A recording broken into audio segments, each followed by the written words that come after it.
Indonesia Bertauhid TV.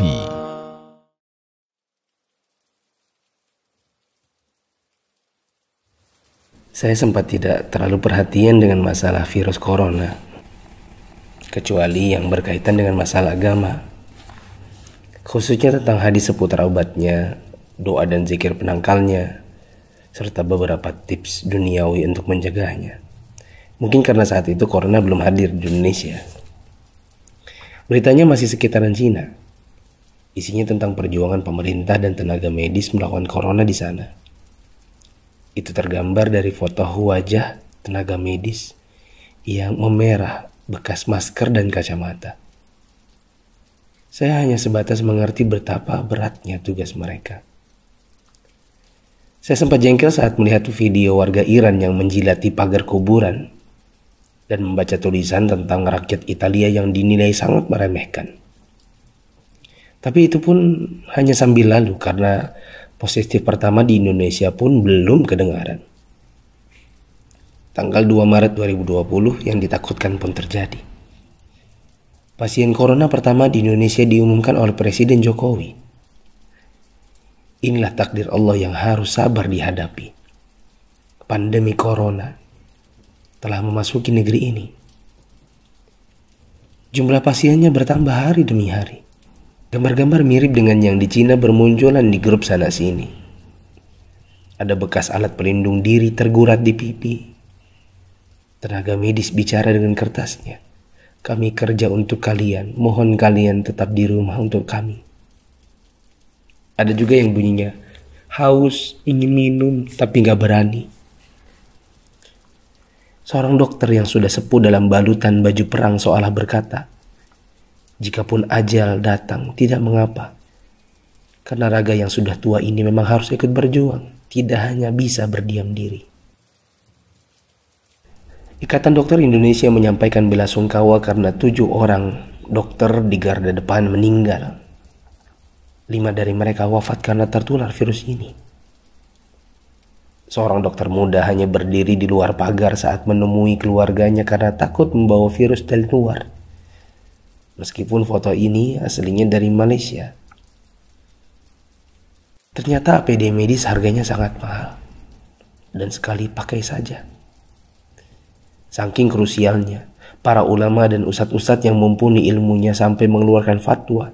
Bolehnya tim medis sholat tanpa wudhu, tanpa tayamum. Lantaran pelindung dirinya tidak boleh sembarang dibuka. Tak hanya itu, ada juga fatwa sahnya sholat meskipun ada najis. Karena baju medis ini bukan baju biasa. Sekali dipakai untuk satu shift jaga, berjam-jam tanpa makan, minum, bahkan buang air dengannya menggunakan pampers orang dewasa.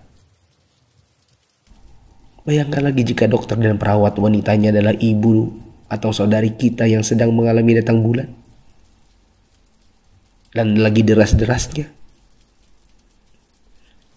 Atau dia istri kita yang harus berjuang di rumah sakit. Sementara punya bayi yang juga harus disusui tapi tak bisa. Ada punya wafat. Mayatnya tidak bisa dimandikan. Bahkan tidak ditayamumkan seperti biasa. Hanya disolatkan dan dikubur bersama plastik membungkusnya. Melihat dan membaca berkali-kali, saya pun akhirnya bisa memahami dengan hati. COVID-19 ini bukan sakit biasa. Dan tugas tenaga medis sangat berat terasa. Kalau bukan karena tidak ingin ditanya keluarga ada apa, saya banyak mengalirkan air mata. Untuk pasien positif corona dan keluarganya, sabar ya. Insya Allah sembuh tidak lama. Jika bersabar, kita dapat pahala.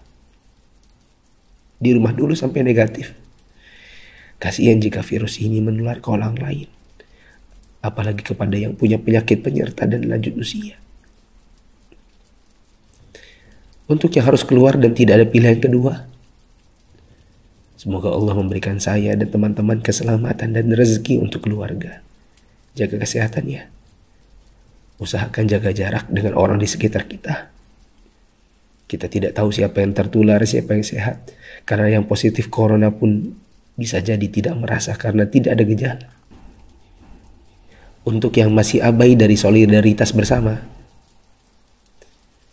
saya ingin mengetuk pintu hati dan meminta waktu teman-teman sebentar saja. Yuk kita berpikir bersama. Jika teman-teman menggunakan media sosial atau punya kotak kaca media massa, teman-teman pasti sudah mendengar berbagai penjelasan wabah yang melanda. Pemerintah, dokter, para pakar sudah bicara, dari wawancara hingga rekaman video HP sederhana. Para ahli statistika mengemukakan data dengan tabel, grafik, dan semua media yang mereka punya. Teman-teman pun tinggal ketik halo di WA COVID-19 dan bertanya dengan input satu huruf saja. Jika data itu jelimet untuk dibaca, mungkin teman-teman bisa nonton versi kartunnya. Semua tenaga sudah dikerahkan oleh berbagai kalangan untuk membuka mata hati kita. Jika tidak ada waktu untuk membaca, meme korek api pun sudah tersebar di mana-mana.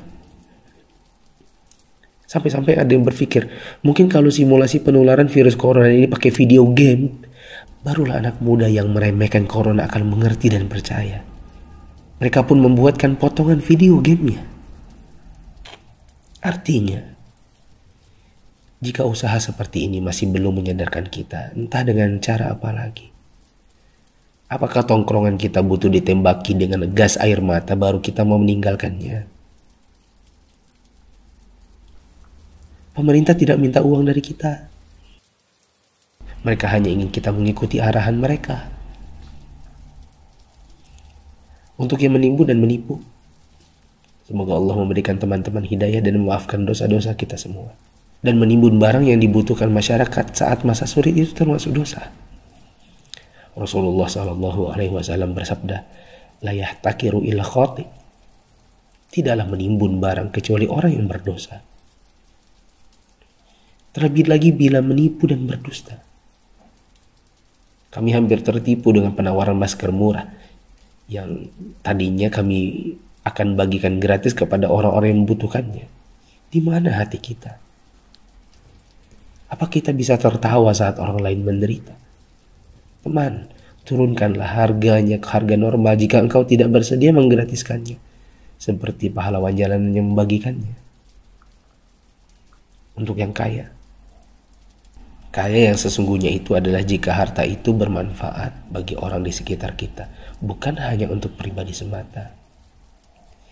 Yakinlah, kekayaan, saldo ATM, rumah miliaran, outfit jutaan, mobil mewah memang membuat kita besar di mata manusia, tapi tidak ada artinya di sisi Allah yang Maha Kaya jika tidak menghasilkan amal dan pahala. Saya mau sumbang jam tangan dan beberapa barang lainnya yang mungkin tidak seberapa jika dibandingkan dengan teman-teman menyumbangkan harta nantinya. Terserah untuk pos dana apa.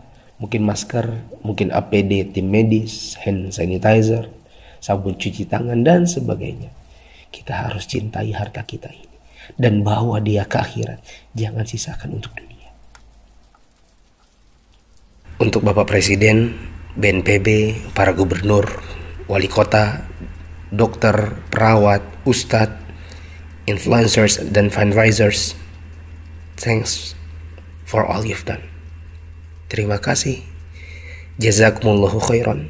Semoga Allah balas teman-teman dengan tambahan iman, hidayah, dan pahala, hingga kita semua bisa dikumpulkan Sang Pencipta di dalam surganya. Jika menurut teman-teman ada orang di luar sana yang belum tergerak hatinya untuk punya empati kemanusiaan dalam wabah corona ini, coba kirim ke mereka. Siapa tahu setelah ini mereka bangkit mengerjakan amal kebajikan dan kita ikut dapat pahalanya.